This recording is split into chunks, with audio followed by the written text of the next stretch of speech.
ചക്രവാത ചുഴി സ്ഥിതി ചെയ്യുന്നതിനാൽ മാർച്ച് 3 വരെയുള്ള തീയതികളിൽ മിന്നലോടുകൂടിയ മഴയ്ക്ക് സാധ്യതയെന്ന് കേന്ദ്ര കാലാവസ്ഥാ വകുപ്പ്. അറബിക്കടലിൽ ന്യൂനമർദ്ദം രൂപപ്പെട്ടിട്ടുണ്ടെന്നും ഇത് കാരണമുള്ള ചക്രവാത ചുഴി മഴയ്ക്ക് കാരണമാകുമെന്നും IMD അറിയിച്ചു.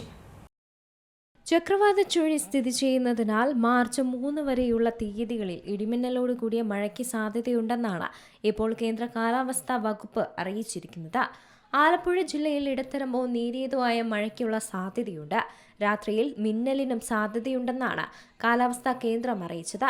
തിരുവനന്തപുരം, കൊല്ലം, പത്തനംതിട്ട, ആലപ്പുഴ, കോട്ടയം, ഇടുക്കി, എറണാകുളം ജില്ലകളിൽ ഒറ്റപ്പെട്ടയിടങ്ങളിൽ നേരിയ മഴ തുടരാനുള്ള സാധ്യതയുമുണ്ട്.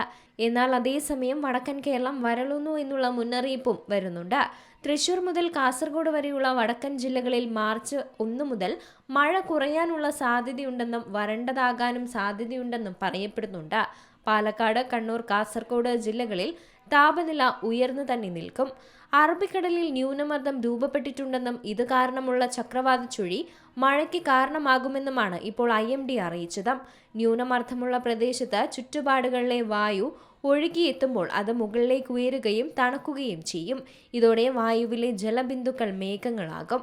ഇതാണ് മഴയ്ക്ക് കാരണമാകുന്നത്. ചക്രവാത ചുഴിയുടെ ഭാഗമായി മഴ ലഭിച്ചതോടെ ജില്ലയിൽ ജനുവരി, ഫെബ്രുവരി മാസങ്ങളിൽ ശരാശരിയിലും കൂടുതൽ മഴ ലഭിച്ചിട്ടുണ്ട്.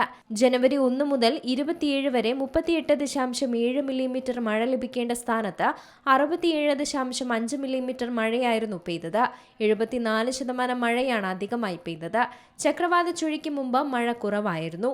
എന്നാൽ വരും മാസങ്ങളിലും മഴ തുടരുമെന്ന് തന്നെയാണ് മനസ്സിലാക്കുന്നത്. News desk C Malayalam news. ഏറ്റവും പുതിയ വാർത്തകളും വിശേഷങ്ങളും വിരൽത്തുമ്പിലറിയാൻ സി മലയാളം ന്യൂസ് എല്ലാ ഡിജിറ്റൽ പ്ലാറ്റ്ഫോമുകളിലും ലഭ്യം.